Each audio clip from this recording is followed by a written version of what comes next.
Hello guys, welcome back again. ഇന്ന് നമ്മൾ ഈ ഒമാൻ തെരുവുകളിലൂടെ നടന്ന് ഇങ്ങോട്ടേക്കാണെന്നല്ലേ. ഒമാനിൽ ഗൂബ്രയിൽ നല്ല ബിരിയാണി കിട്ടുന്ന ഒരു സ്പോട്ടുണ്ട്. അതും നല്ല അടിപൊളി തലശ്ശേരി ബിരിയാണി കിട്ടുന്ന സ്പോട്ട്. ഇതാണ് അൽഫവൻ. അപ്പോൾ ഇവിടുത്തെ ഈ ഒരു ഇൻറ്റീരിയറൊക്കെ കണ്ടാൽ നിങ്ങൾക്ക് ഏകദേശം മനസ്സിലാവും. ഒരു പ്രോപ്പർ തലശ്ശേരി ഫോർട്ടും അതേപോലെ തലശ്ശേരി ബസ് സ്റ്റാൻഡും അങ്ങനെയൊക്കെ കാണിച്ചൊരു മലയാളി റെസ്റ്റോറൻ്റാണ്. അപ്പം ബിരിയാണി കഴിക്കാനെന്നുള്ള അതിയായ ആഗ്രഹം വരുമ്പോൾ ഞാൻ യൂഷ്വലി വരാറുള്ളത് ഇവിടെയാണ്. ഞാൻ ഓർഡർ ചെയ്തത് ചിക്കൻ ബിരിയാണിയാണ്, പിന്നെ വിഷ്ണു ഓർഡർ ചെയ്തത് ബീഫ് ബിരിയാണിയാണ്.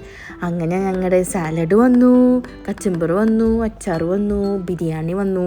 പിന്നെ പറയാണ്ടിരിക്കാൻ പറ്റില്ല, ഒത്തൻറ്റിക് തലശ്ശേരി ബിരിയാണിയാണ് നിങ്ങൾ ഉദ്ദേശിക്കുന്നത്, കഴിക്കാൻ ആഗ്രഹിക്കുന്നുണ്ടെങ്കിൽ ഈ ഒരു സ്പോട്ട് മിസ് ചെയ്ത് കളയണ്ട. അപ്പോൾ ഫസ്റ്റ് ബൈറ്റ് തന്നെ അടിപൊളിയായിരുന്നു.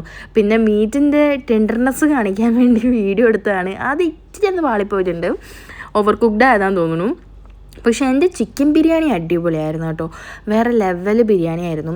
അപ്പോൾ നിങ്ങൾക്ക് ഇതേപോലെ ബിരിയാണി അങ്ങനെ എന്തെങ്കിലുമൊക്കെ കഴിക്കാനെന്നുള്ളൊരു ആഗ്രഹം ഉണ്ടെങ്കിൽ, നിങ്ങൾ മസ്കറ്റിലെ ഗൂബ്രയിലൊക്കെ ഉള്ള ആൾക്കാരാണെന്നുണ്ടെങ്കിൽ ഈ ഒരു സ്പോട്ട് മിസ് ചെയ്ത് കളയണ്ട.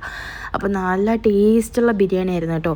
ശരിക്കും പറഞ്ഞാൽ ഞാൻ ബിരിയാണി കഴിക്കാനല്ല പുറത്തിറങ്ങിയത്, ഫുഡ് ഉണ്ടാക്കാൻ വേണ്ടി മീൻ അങ്ങനെയുള്ള സാധനങ്ങൾ വാങ്ങിക്കാൻ പുറത്തിറങ്ങിയപ്പം പെട്ടെന്ന് മൈൻഡിൽ വന്നതാണ് ബിരിയാണി കഴിക്കണം എന്നുള്ളത്.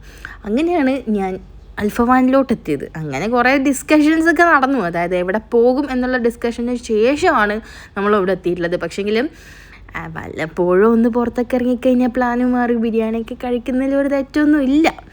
അടിപൊളിയായിരുന്നു. പക്ഷേ ഇൻ ടോട്ടൽ പറഞ്ഞാൽ ആ ഒരു റൈസിൻ്റെ ആ ഒരു ക്വാളിറ്റിയും മീറ്റും മസാലയും ഒക്കെ കൂടെ അടിപൊളിയായിരുന്നു.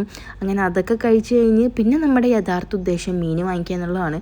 ഇതിവിടെ റോഡ് സൈഡിൽ വെച്ച് വിൽക്കുന്നൊരു ഇതാണ് കേട്ടോ. അപ്പോൾ അവിടെ നിന്ന് കുറച്ച് മീനും വാങ്ങി.